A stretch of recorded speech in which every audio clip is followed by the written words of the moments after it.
Mongolia Mining Journal сэтгүүлийн үүсгэн байгуулагч эрхлэгч агсан Болормоо өнгөрсөн сарын 20-оос 21 шилжих шөнө гэртээ нас барсан харамсалтай тохиолдол гарсан. Цагдаагийн байгууллагаас тухайн үед талигачийн үхэлд гадны ямар нэг нөлөө байгаагүй гэж эхний байдлаар тогтоогоор байсан бөгөөд албан ёсны дүгнэлт 14 хоногийн дараа гарна гэж байсан. Талигачийн амиа алдсан шалтгааны тогтоохын тулд ар гэрийнхэн цогц задлан шинжилгээ хийлгэхээр шүүхийн шинжилгээний үндэсний хүрээлэнд хандсан байна. Уг хүсэлтийн дагуу шүүхийн шинжилгээний үндэсний хүрээлэнгийн шинжээ жимч нар ажиллаж дүгнэлт гаргажээ. Дүгнэлтээр Болормоо дагсны хүчтэй дөргөлтийн улмаас цус харуулж нас барсан гэсэн байна. Энэ нь дагсны яс хугарснаас үүдэн хүчтэй дөргөлт үүссэн, дөргөлттэй холбоотой гэмтлийн гаралтай цус харуулт болсон. Энэ нь дагсны яс хугарснаас үүдэн хүчтэй дөргөлт үүссэн, дөргөлттэй холбоотой гэмтлийн гаралтай цус харуулт шууд үхэл хүргэсэн хэмээн тайлбарлажээ. Энэ талаар албан ёсны мэдээлэл авахар шүүхийн шинжилгээний үндэсний хүрээлэнг зорьсон боловч хэргийг цагдаагийн байгууллага шалгаж байгаа учраас ямар нэгэн мэдээлэл өгөхгүй гэж байлаа. Ингээд талигач Болормоогийн эрхлэн гаргадаг байсан сэтгүүл болоод мэдээлэл түгээдэг байсан чиг хандлагын талаар Монголын сэтгүүлчдийн эвлэлийн ерөнхийлөгчөөс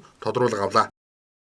Эрхлэн явуулж байсан үйл ажиллагаа гэх юм бол уул уурхайтай холбоотой юм сэтгүүл зүйл гэж ойлгож болно шүү дээ. Бид нар бид ч одоо юм уул уурхайн сэтгүүл зүйлийн салбарыг жинхэнэ утгаар нь хөгжүүлсэн гол төлөөлөгч ижил ингэж үнэлдэг үздэг байсан одоо ч тэгж л үзэж байна. Уул уурхайн сэтгүүл зөвлөгчийн стандарт л бий болгосон юм шүү дээ. Тэгээ яг энэ ажилдаг байсан чиглэлтэй холбоотойгоор хүмүүс бас юу гэдгийг янз бүрийн тийм хардсан сэрдсэн өнцгөөс намайг дуурах сонирхол их байх шиг байгаа юм сүлээ. Хэдэн хэвлэл мэдээллийн хэрэгслүүд заяар нэг хүмүүсийн асууж байгаа нь бол бараг л уул уурхайхан зохицуулж гисэн юм шүү. Уул уурхайн настай асуудлыг хөндөж алуулчихлаа гэж хилээтгэж гэж надад шаардаад баг шиг байна. Тэгэхээр уул уурхайн асуудлаар бичин ер нь сэтгүүлчүүд аливаа асуудлаар ялангуяа одоо тэр нийгмийн ашиг сонирхлыг хөндсөн томоохон асуудлуудаар бичнүүд бол дандаа л эрсдэл дагуулж идэг. Хардах хэрэг байх ёстой. Гэхдээ эцсийн үнэнг бол ялтгүй одоо хууль хяналтын байгууллагууд хэлэх ёстой. Шүүх эцсийн үнийг тогтоох ёстой. Талигачийн нас барсан шалтгаан болоод хэргийг үнэн бодитойгоор шийдвэрлэх тал дээр хууль хяналтын байгууллага анхааралтай аван ажиллаж байгаа. Эцсийн дүгнэлт яаж гарах вэ гэдгийг хүлээж байгаа талаараа мөн ярьж байсан юм а. Шүүх хэмлэг бол гэдэг ажиллаа хийлээ.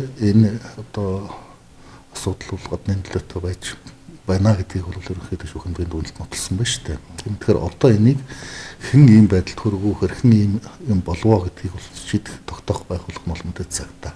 Цагдаагийнхан бол хэрэг үүсгэж явж байгаа гэдэг чинь эрлийг аль зүгээс эхлэх үү, хэрхэн яаж явуулах уу гэдгийг бол тэр байгууллага мэднэ. Магадгүй ямар нэгэн сэжгийн мөрөөр ороод явж байгаа юм уу, үгүй юм уу гэдгийг бол одоо бид мэдэхгүй.